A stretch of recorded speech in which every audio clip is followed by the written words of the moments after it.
Olá a todos e a todas. Estamos mais uma vez aqui reunidos para trazermos um assunto interessante, cultural, né? E hoje estamos comemorando o descobrimento do Brasil.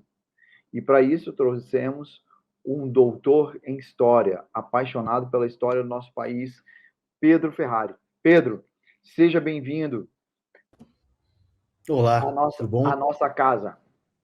Prazer estar aqui contigo, Vitor. Pedro, a gente teve uma conversinha, né, ali nos nossos bastidores, e a gente vai falar. Eu sei que você é um apaixonado pela história do Brasil. Já em 3 segundos que você falou, você já me deu uma aula, né? E sobre o que é história e o que é o passado. Quando a gente olha para trás dos descobrimentos, a gente está falando de história, a gente está falando de passado. Me explica um pouquinho dessa tua visão e o que foi o nosso descobrimento do Brasil. Então, a gente tem uma série de possibilidades de análise dentro da teoria da história, né? A teoria da história é uma área bem fértil, assim. Tem uma abordagem que eu particularmente acho bem interessante, que é essa possível diferenciação entre história e passado. O passado seria o conjunto de acontecimentos que aconteceram, certo? É o que o senso comum aponta como passado. A questão é que no nosso senso comum a gente usa história e passado como sinônimos. O que acontece é que esse passado em si, isso que aconteceu, a gente não tem mais acesso, não tem como a gente ter acesso a isso direto. A gente só consegue ter acesso a registros que isso deixou, né? A fontes históricas, mediado por fontes históricas, que são relatos de pessoas de uma época, produções, pinturas, ou algum tipo de produção humana de uma certa época que inspira uma concepção de mundo daquele momento histórico em específico. Então a gente não tem acesso ao passado em si. Quando a gente faz história, aí no aspecto acadêmico da coisa, né? A história, ela é sempre construída a partir do presente. E essa que é a diferença entre passado e história.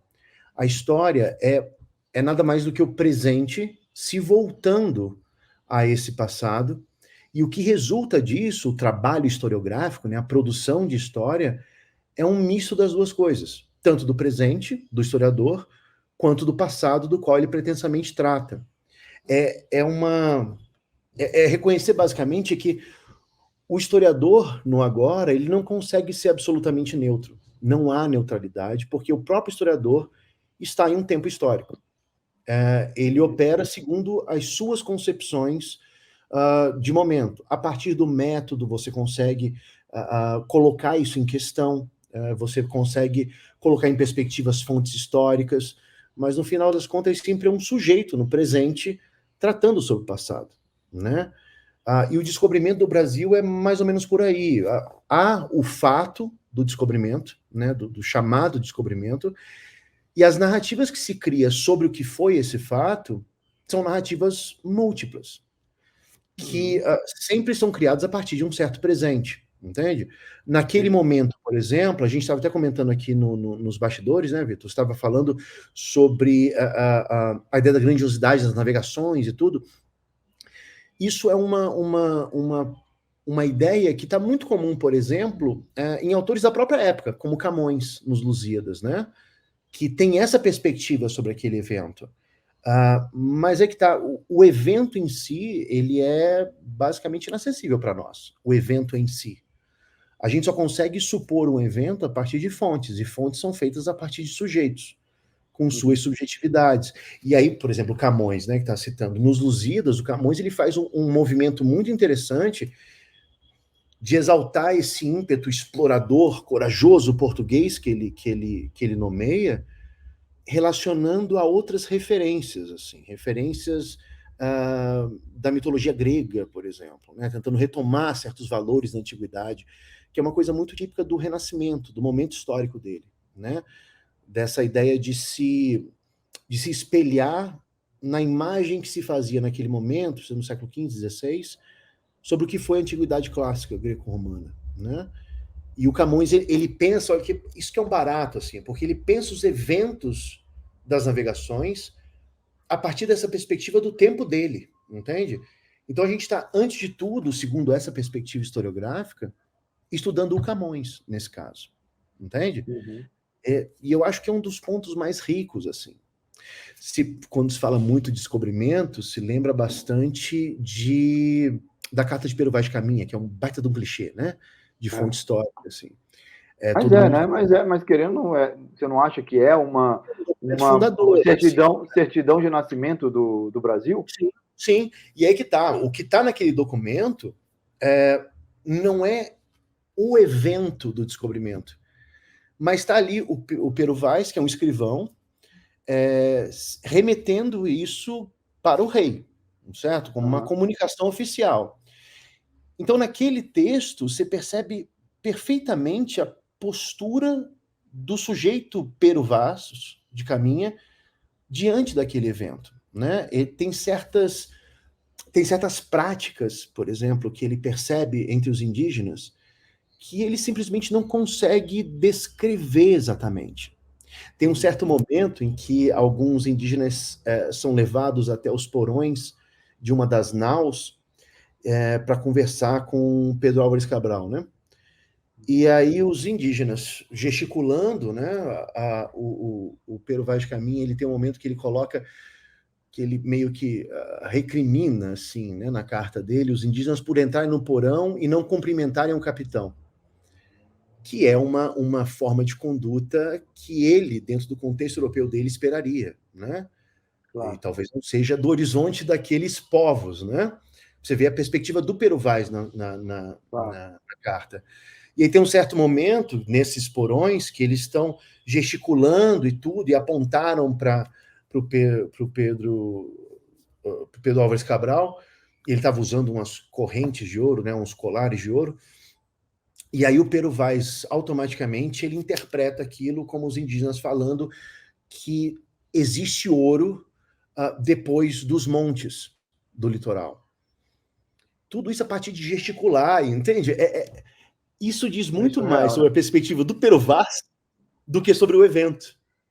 A perspectiva europeia, e a parte de toda a ideia de uma glorificação, de um heroísmo, aquela coisa toda, estava muito voltado para uma lógica mercantilista.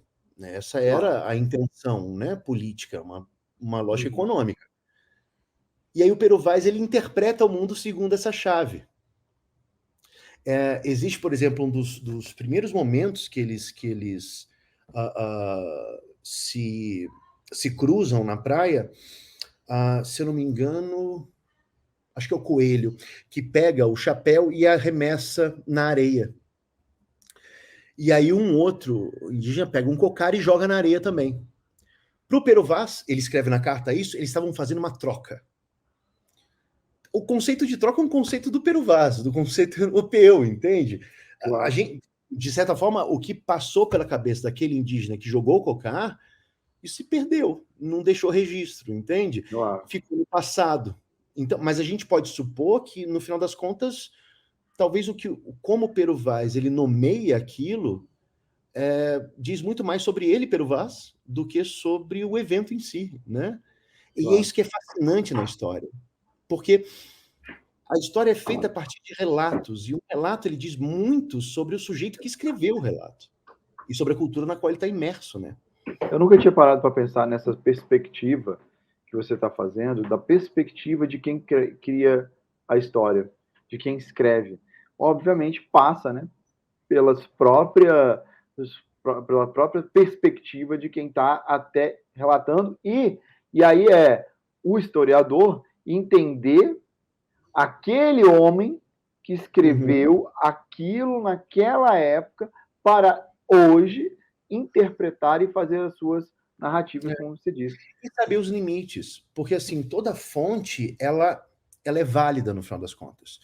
Mesmo uma fonte que conte uma mentira e que você consiga, a partir de outras evidências, identificar que aquilo provavelmente era uma mentira, mesmo a mentira tem um valor na história. Em que sentido? É porque quando um sujeito mente, ele está mentindo com uma intenção. E essa mentira ajuda a gente a entender a intenção daquele sujeito daquele momento, entende? Então, toda fonte ela tem uma pertinência dependendo da pergunta que se faz para ela, do que se procura nela. Quando a gente coloca um relato do Pero Vaz, por exemplo, localizando aquilo a partir de um sujeito português que escreveu aquele relato, eu estou ao mesmo tempo entendendo qual a riqueza daquela fonte, o que aquilo pode me trazer de reflexão, como também eu estou apontando os limites dessa fonte, o que eu posso e o que eu não posso esperar dela.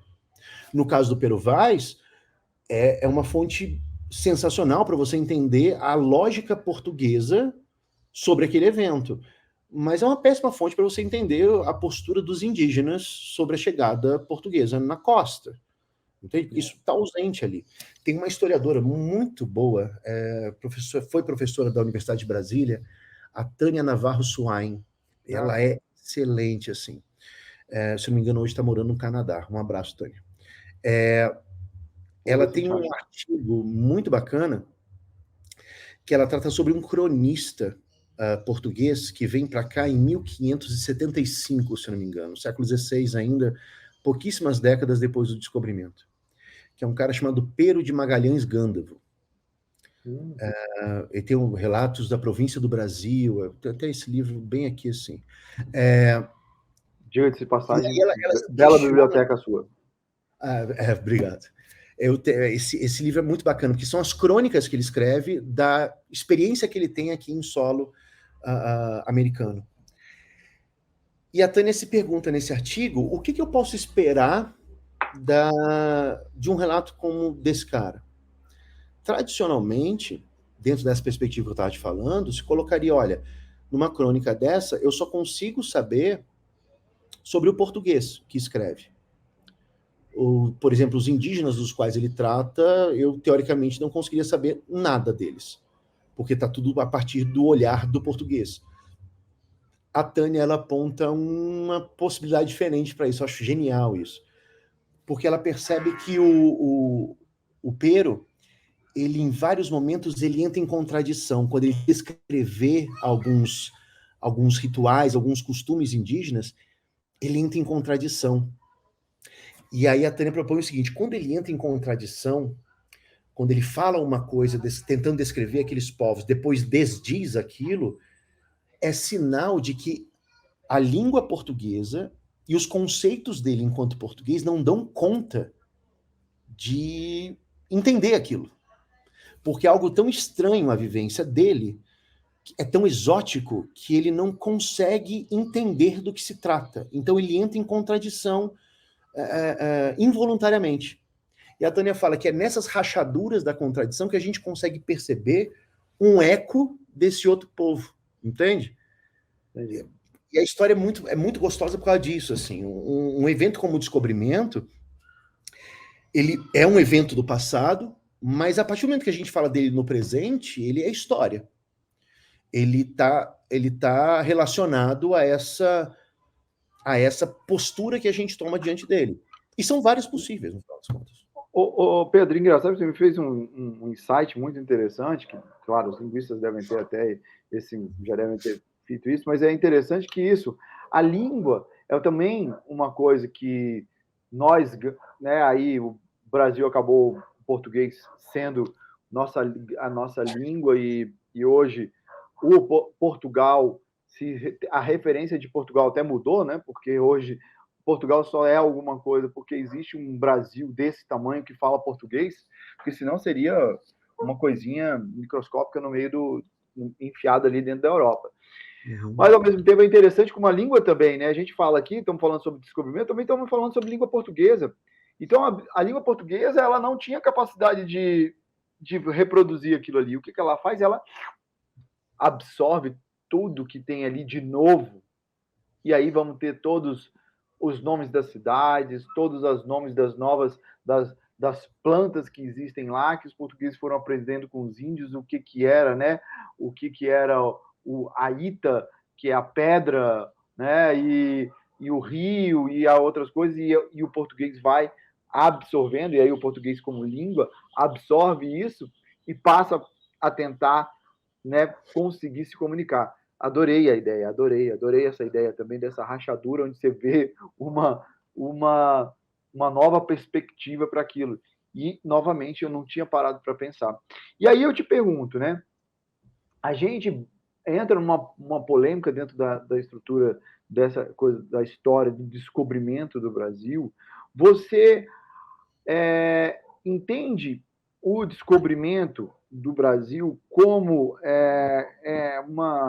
uma forma da gente explicar o nosso Brasil de hoje através dessa história? Você acha que a gente olhando, né, para lá a gente consegue discutir? Eu vejo que vários autores, desde Boris Fausto e até que não é, aí pega um não historiador, né, que eu acho que deu uma mexida aí com a história do Brasil, que é o Laurentino Gomes, que colocou isso como uma forma, né, vamos dizer, jornalística de analisar a história. E aí hoje, você falando, eu percebo também é a perspectiva dele olhando para trás, mas com uma forma um pouco mais, vamos dizer assim, menos rígida, né, da academia, e colocando para que as pessoas tenham uma possibilidade de entender um pouco mais isso. Como é que você vê o olhar do nosso descobrimento através de uma visão jornalística hoje? Você acha que também é uma forma de, como você falou antes, que eu agora perdi, de contar uma história? Vitor, assim, pensando a questão da academia, né? O que eu percebo muito no meio acadêmico é que há uma produção muito interessante, mas há uma dificuldade muito séria em comunicar essa produção, sabe? De levar isso ao grande público. Nós temos outros exemplos no mundo em que a historiografia é tratada de outra forma, assim, porque, inclusive, os pesquisadores eles se aventuram nisso. No Brasil, em específico, nos últimos anos, a gente tem percebido que eu acho que é um movimento positivo, a princípio, assim, de jornalistas, não só Laurentino Gomes, mas, por exemplo, Eduardo Bueno, por exemplo, Eduardo que Bueno, também, sim. antes do Laurentino, Sim. já levava um pouco para esse lado, né? De pegar essa abordagem historiográfica e tentar tornar isso mais palatável, sabe? Mais instigante para o grande público. Eu acho isso fenomenal. O Laurentino tem um trabalho muito bacana e é impressionante, assim, quando você comenta sobre história com não acadêmicos, né? O Laurentino é uma referência, assim. Isso é muito bacana. Tem um cara chamado Jorn Riesen, que é um alemão, teórico da história, que ele fala da ideia de consciência histórica. Ele fala que o que define um ser humano, no final das contas, é a gente ter uma noção sobre passado, presente e futuro. Só que tudo isso é feito a partir do presente, então a gente arquiteta uma ideia sobre o que foi o passado e a gente consegue criar uma expectativa para o futuro, que guia os nossos atos no agora, entende? E aí o Jorn Husen fala o seguinte, olha, quanto mais a nossa ideia sobre tempo, sobre temporalidade, ela for mais complexa, ela for mais engenhosa, de uma forma mais interessante a gente consegue se colocar no mundo, no agora, sabe? E eu acho que este instigamento para refletir sobre o passado, sobre história, que esses autores trazem é muito bom. Existem trabalhos que não são bons, existem trabalhos que subvertem de uma forma intencional e irresponsável um trabalho acadêmico. Isso existe, e existe bastante. Mas o Laurentino, o Eduardo Bueno são excelentes autores, assim. Claro, eles não são da área de história e também nem se pretendem ser da área de história ou da área acadêmica de história. Mas eu acho que eles conseguem ocupar um espaço que a academia, às vezes, ela não consegue ocupar, que uma parte mais ou menos considerável da academia não consegue ocupar, que é tentar dialogar para fora da universidade, né? Para fora dos pares, né? Para os outros, assim. O que eu acho que é fundamental, no final das contas, né? Pergunta complexa, né? Porque você acha que, por exemplo, no descobrimento do Brasil, né, a gente entendeu o descobrimento do Brasil, e aí eu acho que a história é fundamental, né? Apesar das várias retóricas e das várias histórias que se contam, mas a gente olhar para a nossa história e conhecer a nossa história é também conhecer a nossa própria identidade, né? Me fala um pouquinho dessa relação, descobrimento do Brasil e nossa identidade brasileira hoje, né? O que a gente está trazendo? Porque, querendo ou não querendo, a gente hoje, com a quantidade massiva de informação que não é gerada por brasileiros, que não é vista nos filmes, né? Que não é... A gente começa a ter até aquela ideia do que são os americanos, né? Quem são os americanos? Né? A gente tem os americanos do norte, do centro e do sul. E tudo isso faz parte de uma... Se molda aí uma ideia de divisão e de entendimento de quem nós somos, porque temos uma diferença realmente, né?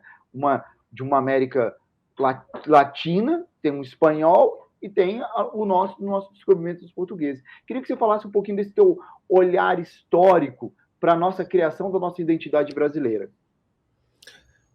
Vitor, assim, indubitavelmente, porque a gente chama de Brasil, é fundamental o processo de descobrimento, né? O que é nomeado como descobrimento. O negócio é que, ao longo da história, esse evento ele foi interpretado de formas bem diferentes, assim, muito diferentes, né? É mesmo? Aquilo que a gente estava conversando, né? Que, assim, o passado, os eventos, eles são inacessíveis para nós. A gente cria uma espécie de fio narrativo a partir do nosso presente sobre esses eventos. Então, à medida que o nosso presente se transforma em outro, que a gente vive momentos diferentes da história, nós projetamos nesse processo do século XVI ideias diferentes, né? Durante algum tempo se colocou, por exemplo, você tem um pesquisador do século XIX chamado Karl von Martius, que é um austríaco, e ele publicou uma espécie de ensaio pelo Instituto de História e Geográfico Brasileiro, na década de 30 do século XIX, ainda na regência, né? Inclusive, o Instituto Histórico e Geográfico Brasileiro do século XIX, ele surge com a ideia de tentar entender que diabos é o Brasil, né? O que é o Brasil. Você pensar, na década de 30, o Brasil tinha 8 anos de idade, enquanto independente, né? Enquanto império. E era muito jovem, pô. 8 anos de idade, você não consegue nem definir o que vem a ser, o que é isso que se chama de Brasil naquele momento, né? E aí o HGB vem nessa tentativa de tentar achar o que é ser esse Brasil. E naquele momento se produz uma ideia sobre o Brasil. E aí o Karl von Marx passa exatamente pelo descobrimento, que é uma teoria que todo mundo já cruzou em algum momento, seja na escola e tal, que é a teoria da confluência das 3 raças, né? Que é o branco, o negro e o indígena, cada um com suas idiosincrasias e confluindo para tornar o que é o brasileiro. E o Karl von Marx colocava que o papel civilizatório nesse processo todo viria do branco, né? Ele seria o protagonista disso. Perceba que isso é uma perspectiva do século XIX. É o evento do descobrimento, mas é uma perspectiva do século XIX, entende? Que vai dar origem, por exemplo, à ideia romântica, do romantismo brasileiro com Iracema, entende? Que vai construir esse tipo de versão sobre o Brasil. Então, o descobrimento ele é importantíssimo para nós e também é importantíssimo demais as diferentes formas que a gente usou ao longo da história para enquadrar o que vem a ser esse descobrimento, entende?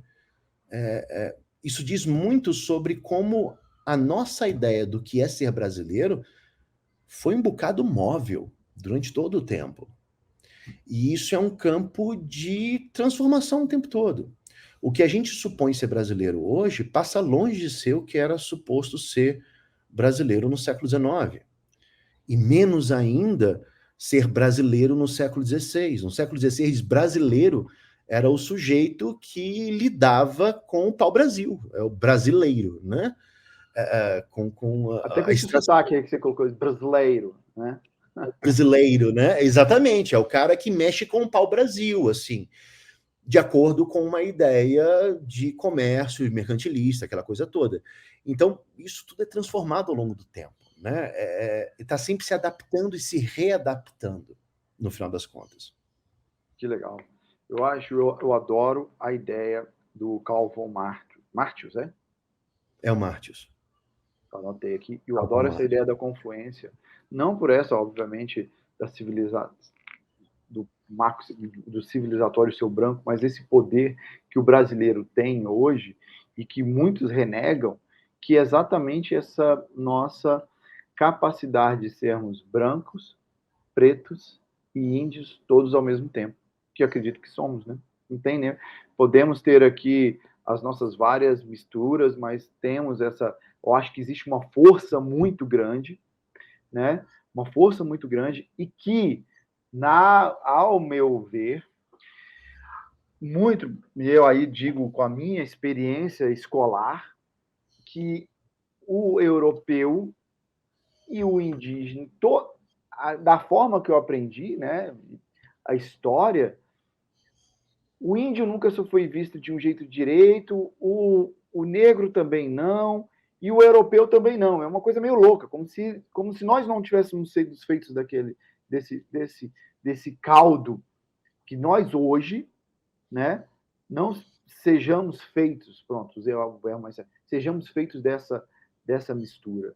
Né? Então, e hoje eu acredito que a nossa capacidade brasileira e a nossa força vem daí, vem desses três, né? Que eu espero que as escolas hoje, e aí não posso dizer, mas não digo que é, mas que incentivem esse tipo de visão, né? O que existe de bom em cada uma dessas culturas e o que nós trazemos, e a gente sabe que existe de muito bom, não só dentro da cultura, culinária e outras coisas mais.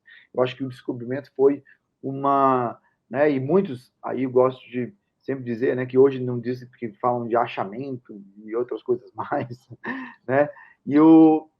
Mas essa visão da confluência eu adoro e adoro essa a sua visão dessa metamorfose da nossa identidade, que eu acredito que cada vez que nós vamos olhando no nosso espelho histórico, vamos vendo, eu espero que vejamos mais os pontos positivos de cada um desses povos que acabaram fazendo o que nós somos hoje. Gosto muito, Pedro. Eu entendo, mas assim, eu acho que é preciso a gente notar os limites também da proposta do Martius. Quando ele fala de três raças, ele trata da suposição de três raças naturalizadas e homogêneas. É tão esquisito nós falarmos no mesmo caldo, pensando o português e o holandês, por exemplo. São experiências históricas diferentes. A mesma coisa entre indígenas, a mesma coisa entre africanos, entende? Então, pensar na confluência pura e simples de três raças, assim, eu acho complicado. É claro que isso tudo há uma convergência, e a nossa cultura, ela vem desse caldo, né? Ela vem dessa confluência mesmo de diferentes referências. Referências românticas europeias, referências épicas europeias, referências nagôs, bantus. Tribais, né? Tribais, É, né? Dos índios e dos negros. e das várias experiências indígenas possíveis. Tudo isso conflui. A grande questão é que se isso tudo conflui de uma forma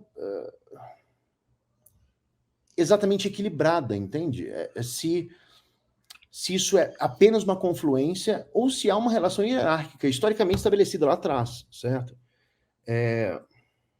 Te incomoda essa ideia que eu tô falando, que não é uma mistura 100%, tipo, 33% de cada um misturou e fez, né? Você Porque te assim, incomoda isso, né? porque isso desemboca um pouco numa postura do início do século XX, de um cara chamado Gilberto Freire, que foi um Conheço. baita um ícone, né? Da historiografia, aquela coisa toda, mas ele coloca uma relação da ideia de democracia racial, né? De que, tipo, as diferenças ficaram no passado, que a gente tem uma homogeneidade. E não é muito verificável no mundo Você não real. acredita nisso? Eu acho que você pode super falar, Pedro. Coloca a tua opinião aí, porque eu acho que vale a pena as pessoas terem essa capacidade de também se questionarem sobre essa. Eu, por exemplo, acredito como Gilberto Freire. Pois é, eu fico pensando assim, antes da gente gravar, você comentou sobre a questão do sobrenome, não foi? Foi. Pô, mas nós temos sobrenomes europeus. Apesar de geneticamente a gente ter a presença indígena e africana também. Então, por que essa presença genética desse caldo de mistura fisiológica não se traduz em uma mistura de sobrenomes? Eu não sei Acho que você, não. mas eu não conheço ninguém que tenha um sobrenome africano ou indígena. Assim, Entende? tem uma Sinal que tem uma escritora. adaptação. Eu acho que, claro, obviamente deve ter tido, né? Sim, por Mas é exemplo. raríssimo, não é? É bem raro. É bem raro. Até porque aí devem existir os seus porquês. Mas é muito interessante você falar isso. Né? Eu sei que a gente traz. Mas eu falei para você, uma das coisas que eu estava discutindo é que é o seguinte: a renegar a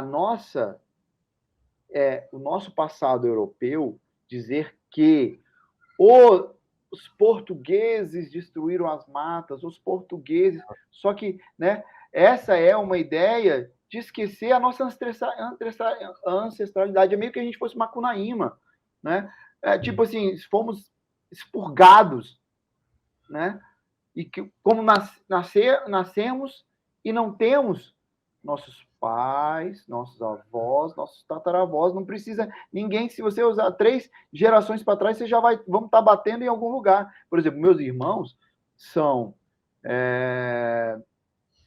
de a família do meu primeiro casamento do meu pai, eles são de uma tribo de Garanhuns, em Pernambuco, que se juntaram um europeu e eram de, como é que chama? Índios laçados.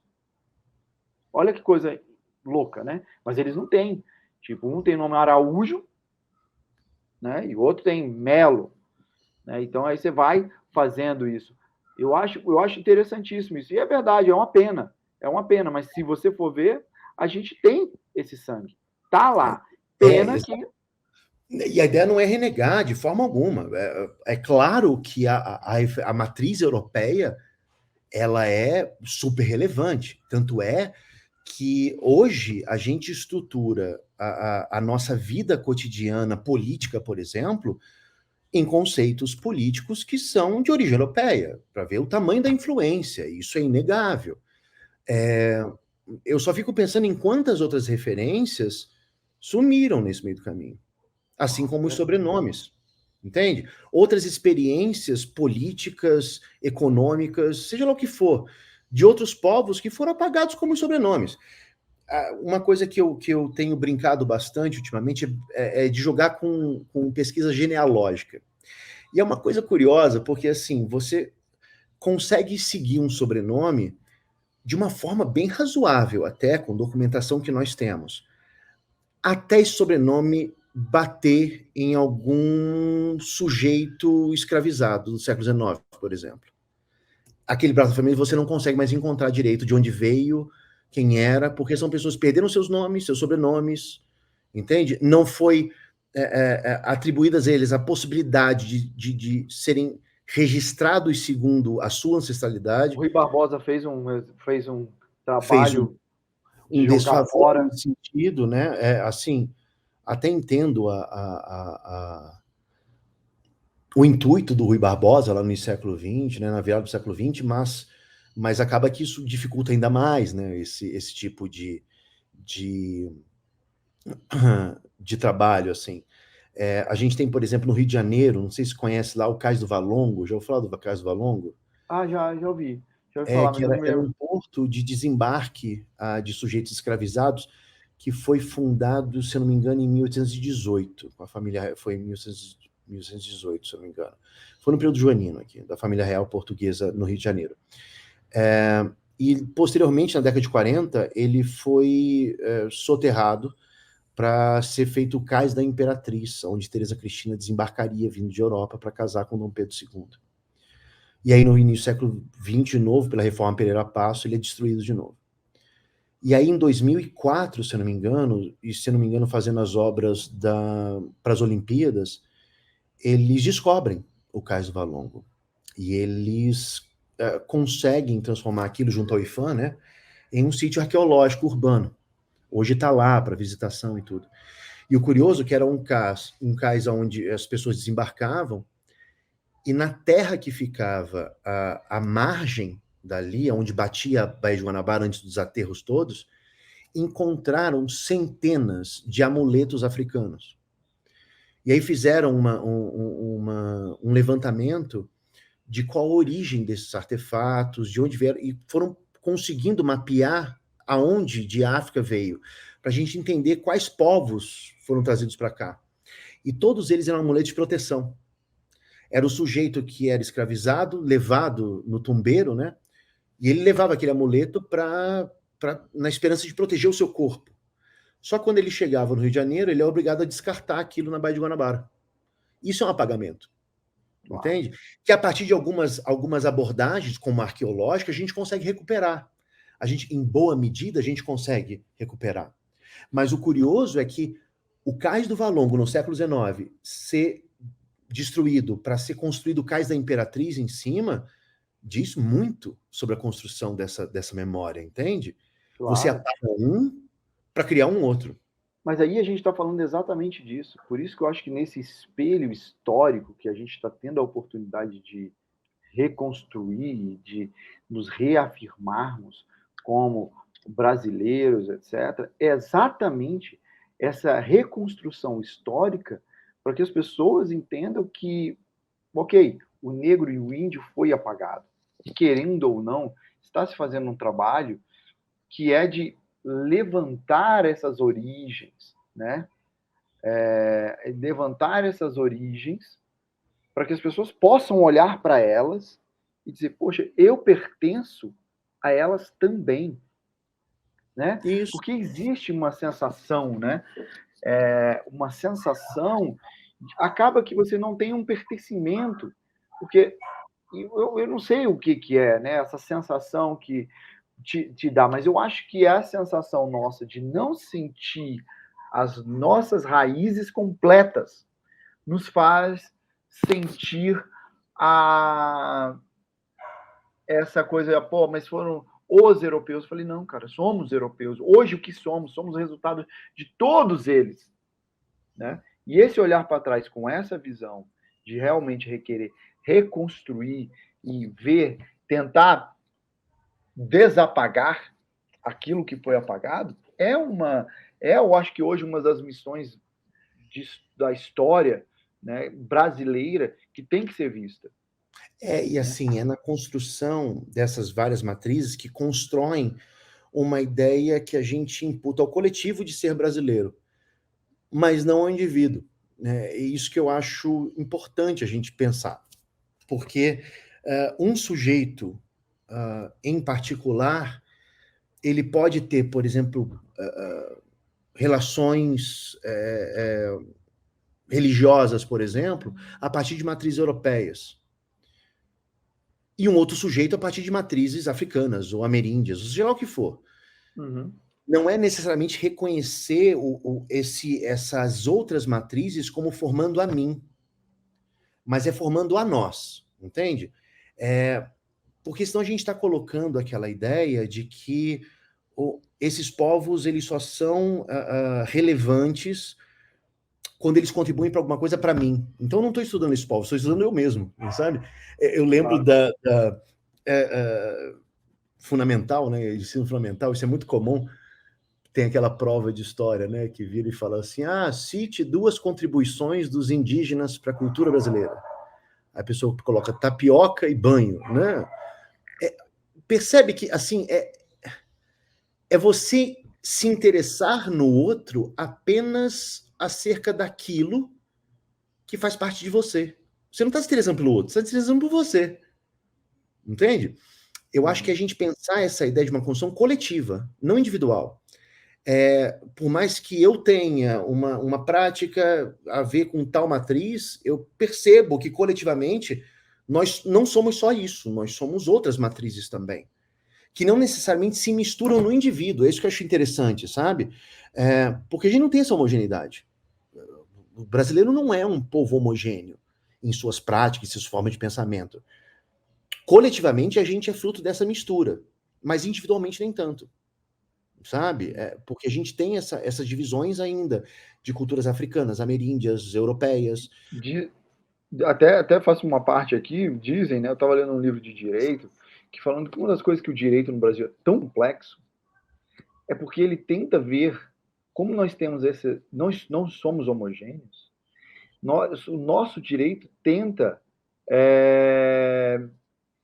fazer com que essas nossas matrizes e as nossas formas muito diferentes de pensar funcionem, e é extremamente difícil. E eu acho que aí, essa nossa coisa do descobrimento, o quanto. E aí foi que aí os aspectos, eu acho que um dos aspectos positivos do descobrimento foi a homogeneização. Não, homogeneização, não posso dizer isso. Que vamos pegar aqui o caramuru, né? Que em vez de matar, que veio querendo ser pego pelos índios, primeiro para ser comido, mas depois foi visto que era um grande guerreiro e começou a disseminar ele como um grande, o pai do Brasil, né? Vamos dizer assim, o pai do Brasil ali na Bahia. Mas que eu acho que é essa ideia, que o português não veio só para destruir, né? Mas também acabou se miscigenando com o que havia aqui no Brasil e continuou, né, para todos, depois que veio com a chegada do negro e aí foi embora. Eu acho que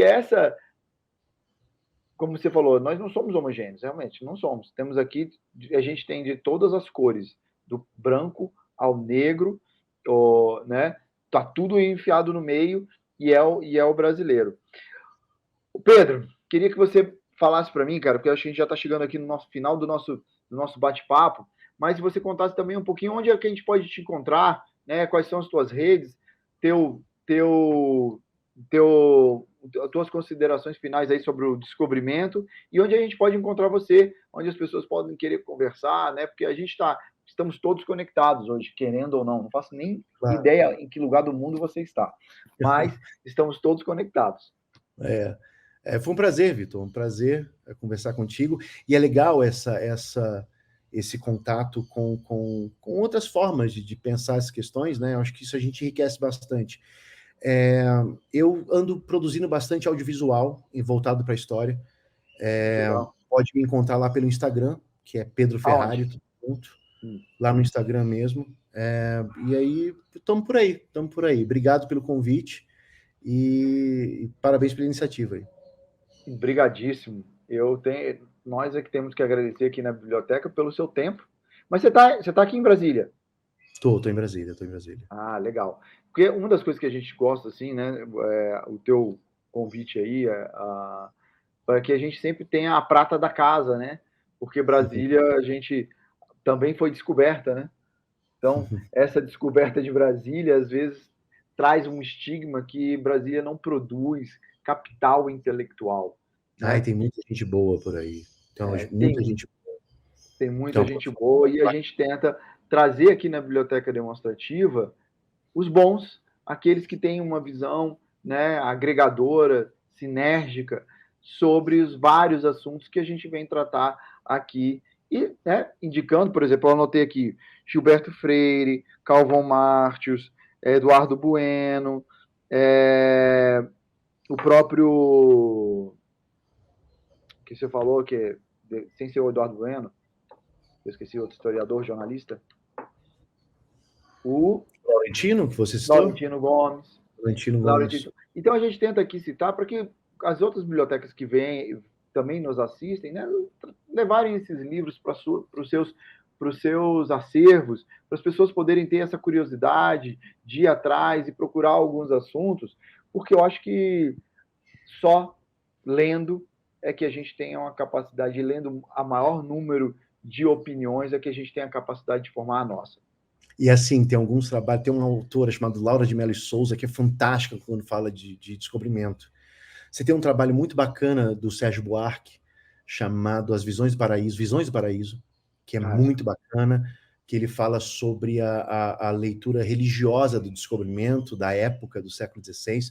É fantástico, são trabalhos muito bacanas, assim, bem interessantes. Legal. Olha, uma ótima ideia. Vou falar aqui para a nossa inteligência artificial, para a gente colocar um espacinho de sugestão de leitura sobre os assuntos que a gente traz aqui, né? E o descobrimento, eu acho que é uma coisa fantástica, fantástica. Eu gosto muito desse assunto, é polêmico hoje em dia, mas eu acho que vale muito a gente parar e olhar para trás para a gente entender o hoje. Pedro, brigadíssimo. Valeu. Um grande abraço para você.